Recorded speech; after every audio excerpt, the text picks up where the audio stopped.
అడ్డుకొని మీరు ఆగండి, మీ వల్ల లా అండ్ ఆర్డర్ ఇష్యూ వస్తారు. నేను రాళ్ళు ఉన్నాయా మరి అందులో చెక్ చేసుకోండి. ఏం ఘోరం ఇది, ఏం అన్యాయం ఇది. ఎక్కడ ఉన్నాం? తెలంగాణలో ఉన్నామా? 1000 కుటుంబాలని ఆగం చేసిన రేవంత్ పోతే నన్ను ఎందుకు అడ్డుకున్నావు? నువ్వు కూడా ఇందులో పాత్రధారివే. ఇప్పుడు మమ్మల్ని పోలీసులు ఏం చేయాలా అంటే ఇది స్టార్ట్ అయిందన్నమాట. మేము ఎక్కడికి వెళ్ళాలన్నా, మేము ఎవరి గురించి మాట్లాడాలన్నా లా అండ్ ఆర్డర్ ఇష్యూ వస్తే మీరు వెళ్ళొద్దు. రేపటి నుంచి నాకు తెలిసి ఆఫీస్ దగ్గరికే వస్తారనుకుంటా. నాకు తెలిసి నేను అనుకోవడం ఆఫీస్ రేపు ఉదయం మార్నింగ్ న్యూస్ లో మాట్లాడగానే ఆఫీస్ దగ్గరికే వస్తారు కావచ్చేమో. ఎక్కడ పోవాలండి జనాలు? ఇంత అన్యాయం ఉంటుందా? మాట్లాడుతున్న మేమే మా ఛానల్లో వస్తున్నాం. వేరే ఏ ఛానల్లో రావట్లేదు ఈ వార్త. మీరు అరెస్ట్ చేస్తారా? చేయండి. ఇప్పుడు మేము ఏడికి పోతున్నాం మీకు ఎట్లా తెలుసు? నేను విజయవాడకు పోతున్నా. నువ్వు ఎట్లా డిసైడ్ చేసినావు? ఈ టోల్ ప్లాజా దగ్గరికి వచ్చి నకరేకలు దాటంగానే ఆపేసినావు. వేముల వీరేశం గారికి ఒకసారి ఫోన్ చేయండి. అదే టోల్ గేట్ మనం కూడా అన్ని టోల్ గేట్లు క్లోజ్ చేసి కేవలం ఒకటే ఈజీగా దొరకాలని క్లోజ్ చేసి ఒకటే వే పెట్టి ఏడాది ముసలాన్ని పట్టుకుందామని చూస్తున్నారు. అరే దొంగలని పట్టుకోండి భయ్, దొంగలను పట్టుకోండి.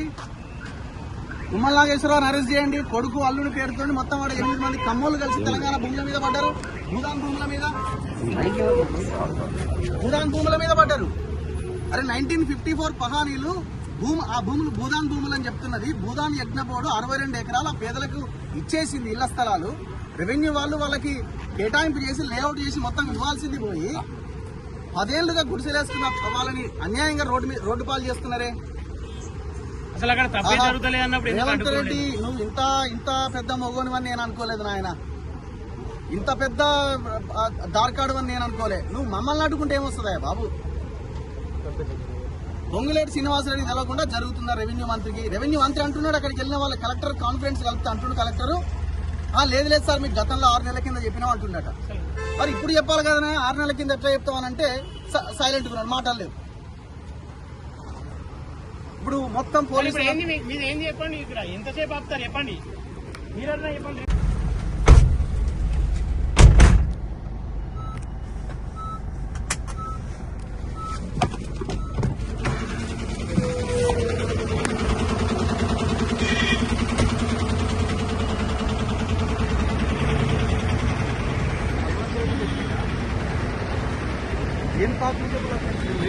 కెమెరాలు తీరి మీడియాకి ఏముంటుందండి? ఎందుకు అడుగుకుంటారు? నువ్వు ఆగు పాషా. టోల్ ప్లాజా దగ్గర నిలబడి ఎప్పుడు వస్తుందో నా కారణం వెయిట్ చేస్తున్నారంటే ఏం దుర్మార్గం ఇది. వెళ్తాం సార్, మమ్మల్ని వదిలేయండి. మేము ప్రజల కోసం వెళ్తున్నాం సార్. ఒక్క నిమిషం కాదు, 1900 పేద ప్రజల కోసం వెళ్తున్నాం. కూలీలు ఉన్నారా? కూలీలు లేబర్ పని చేసుకునే వాళ్ళ భూములు.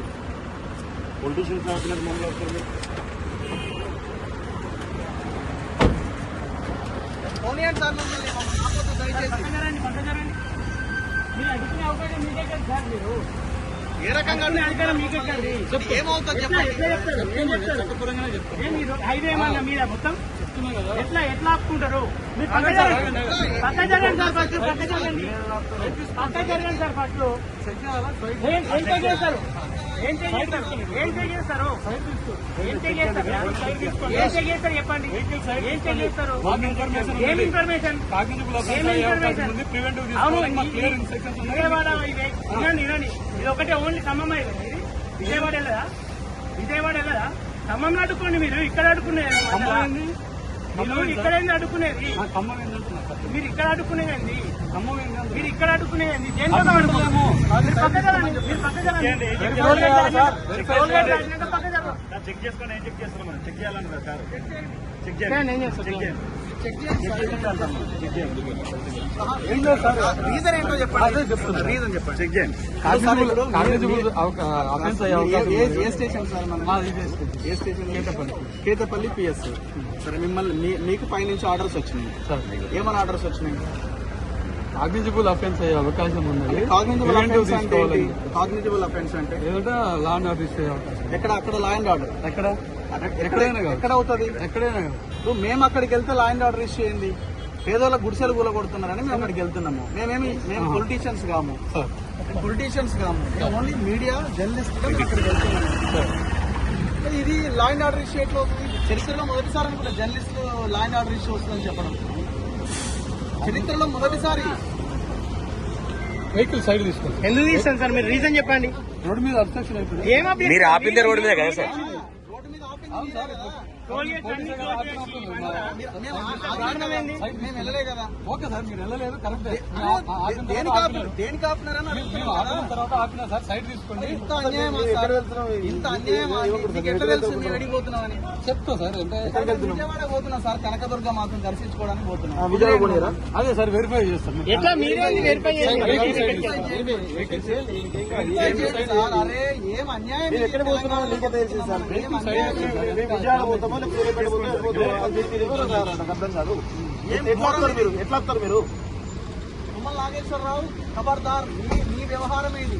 విషయం ఏంటంటే ఉదయమే పొంగులేటి శ్రీనివాసరెడ్డి ఇంటికి పాషం యాదగిరి గారు ఇంకా ఈ ఓపీడీఆర్ గ్రామీణ పేదల సంఘం సంబంధించిన వాళ్ళు రెవెన్యూ మినిస్టర్ దగ్గరికి పోతే రెవెన్యూ మినిస్టర్ ఏం ఆన్సర్ చేసిందంటే, నాకు తెలియకుండా ఖమ్మం జిల్లాలో ఈ కూర్చివేతలు ఎట్లా జరుగుతున్నాయని కలెక్టర్ ఫోన్ చేసిండు. రియల్ ఎస్టేట్ మాఫియా తోటి దొంగలతోటి కలెక్టర్ కుమ్మక్కైంది ఇక్కడ. తుమ్మల నాగేశ్వరరావు కుమ్మక్కైంది ఇక్కడ. చరిత్రలో, తెలంగాణ చరిత్రలో లేదు మీడియాని అడ్డుకొని మీ వల్ల లా అండ్ ఆర్డర్ ఇష్యూ వస్తుందని చెప్పడం. ఏం దారుణం ఇది? టోల్గేట్, ఏం టోల్గేట్ ఇది? కొర్లపాడు టోల్గేట్ దగ్గర రెడీగా నిలబడ్డారు నా కారు ఎప్పుడు వస్తుందా అని. వచ్చా అని 10 మంది పోలీసులు ముందుకు వచ్చారు. ఏం ఘోరం ఇది? రెవెన్యూ మంత్రికి తెలవకుండా 1000 గుడిసెలు 10,000 మంది పోలీసులను పెట్టి కూలగొడుతుంటే కనీసం మీడియా వెళ్ళి కవర్ చేయొద్దట. మళ్ళీ ఏంది మళ్ళా మేము యూట్యూబ్ అసలు మీ ఆలోచనలు మేము లెక్క కూడా కాదు కదా. TV9, NTV, TV5 పెద్ద ఛానల్స్ ఉన్నాయి.